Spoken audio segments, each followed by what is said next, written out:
Hello, listeners, and welcome to the latest episode, actually the first pandemic episode, post-pandemic episode of the Arkansas Shrimp Tank. It's been some time since you've heard from us, and we hope all of you out there are staying safe and healthy. Today we're joined by Cindi Burleson, who is the Director of Insurance and Risk Management at the UCA College of Business. We're excited to learn more from her this morning and explore how 2020 has impacted the risk businesses and the importance of having risk managers. Cindi, welcome to the show. Thank you. It's great to be here. So Cindi, UCA has the benefit of being the only school in the state of Arkansas with an I&R department. So share with us how that department came about and how the demand for it has grown. John Bratton, Dr. Bratton, he formerly had worked in the insurance field and always had a desire to build a program like that. And then Dr. Victor Paleo joined him there, and I believe it was about 17 years, 2001, around 2001, 2002 were the first graduates. Okay. And it's just grown from there. We now have around 65 to 70 either insurance and risk management majors. We added last year a minor in insurance and risk management. So now we have some people who are in finance who are getting a minor.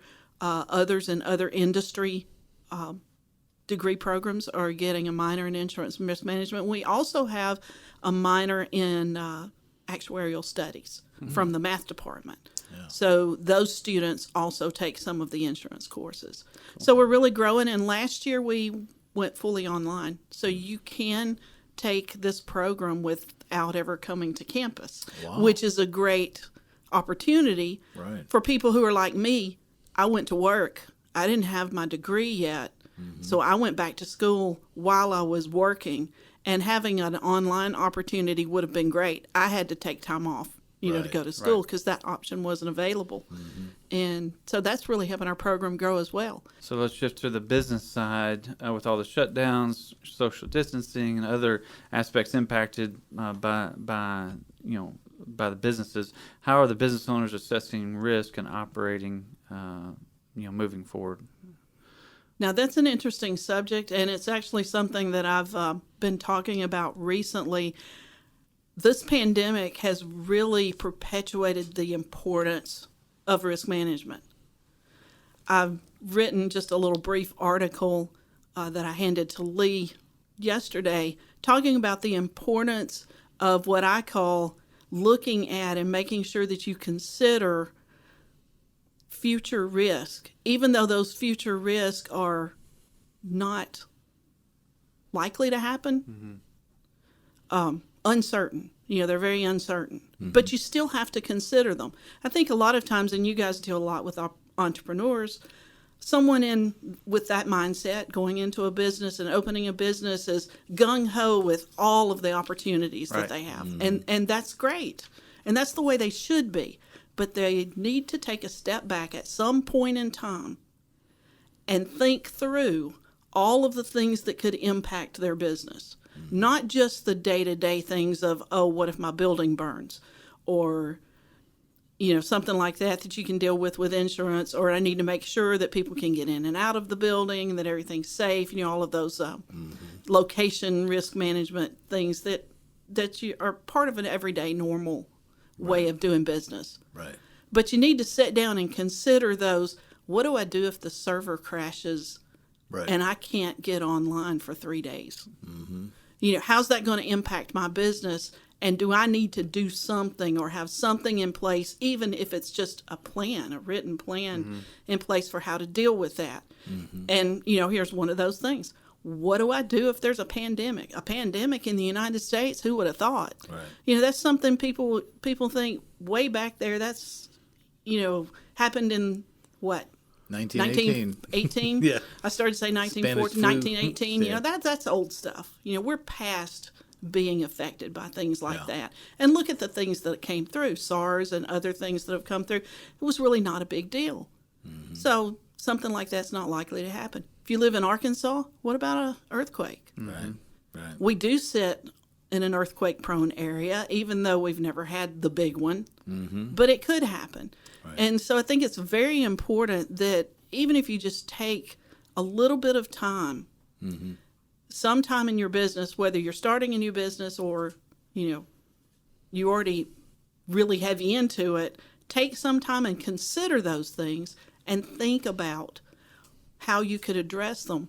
Because I've found that addressing those kind of questions often leads to some really great opportunities that can position a business to actually get ahead of their competitors. Right.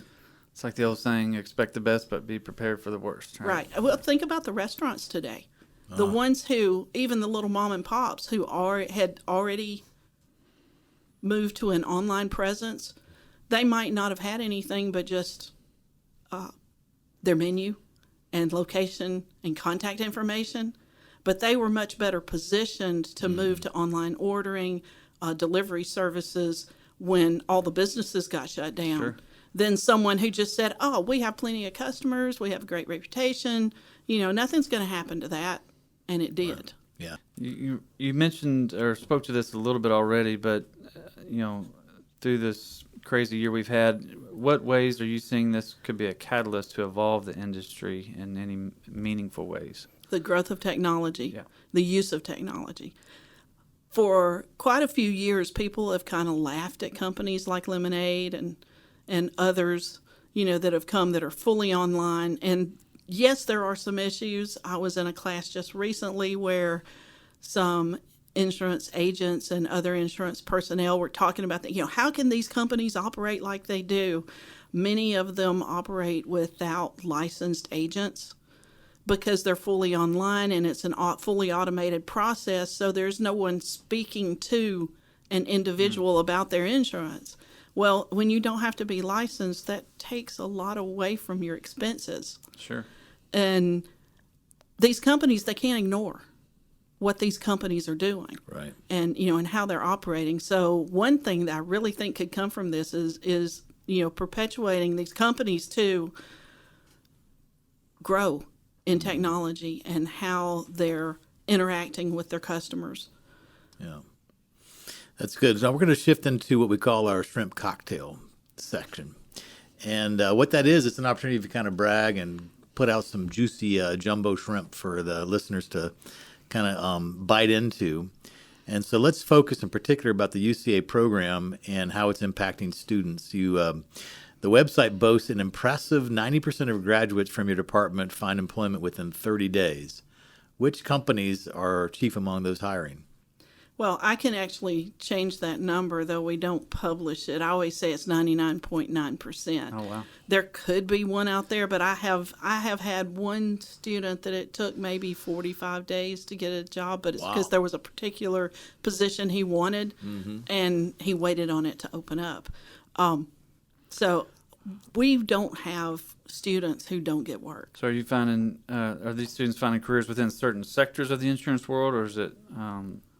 It varies. Spread around. It really varies. We have students who might be a claims adjuster with Farm Bureau, underwriters or assistant underwriters with companies like Union Standard, and then others. We have some who are working on the maybe middle market commercial side with agencies like McGriff or Brown & Brown or some of these other major agencies, and some even in the, smaller family-owned agencies. Well, Cindi, we want to thank you so much for coming on the podcast today. And remember, to become a shark in the business world, we all start out as shrimp.